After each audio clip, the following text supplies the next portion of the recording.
Hey everybody, Andrew here on the WickedFile team.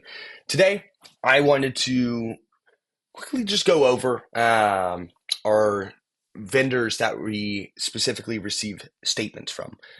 If you remember from the last video going over vendors, we kind of walked through the process of verifying vendors, or maybe ignoring a vendor that we didn't want to show up in here in the first place.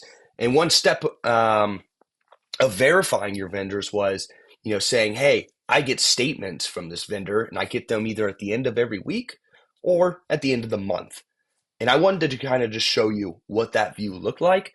So over here on the left side, again, if we click on vendors, this tab right here, we'll be able to actually see these are our vendors that we get statements from, either at the end of the week or at the end of the month.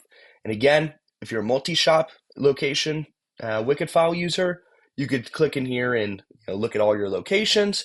And as always, we can cycle through and see which month we're looking at.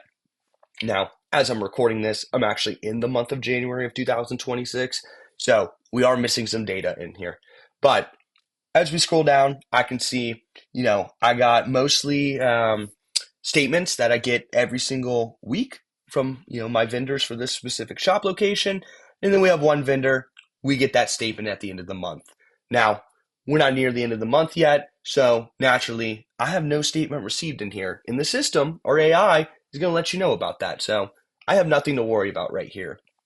Now, however, when I scroll down to the vendor beneath that one, I can see I get statements every single week, or at least should expect to get a statement every single week from this vendor, but our AI is saying, hey, you actually haven't gotten a statement yet. I don't see it in the system.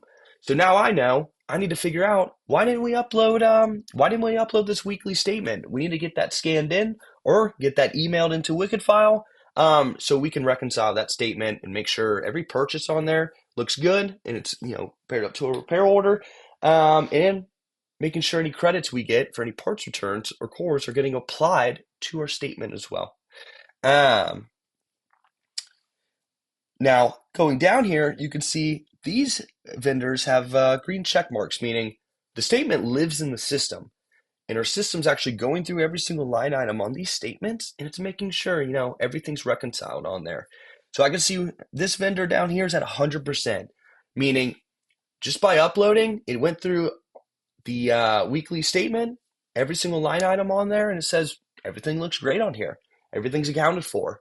However, I could see with another vendor on here, this one is at 0%. So that's telling me is, yeah, we have the statement uploaded in the system, but our AI is saying, I don't see any invoices in the system for these line items, for these purchases you've made from this vendor throughout the week.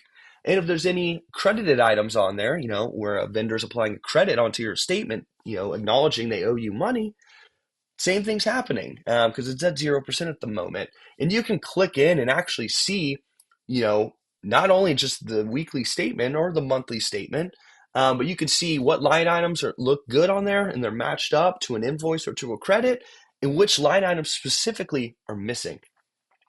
And this really, really helps save time with shop owners, with bookkeepers, so they can spend their time doing more important things and not being bogged down by these vendor statements that are coming in, again, into the week or into the month, and having to go through all those line items and make sure does everything look good.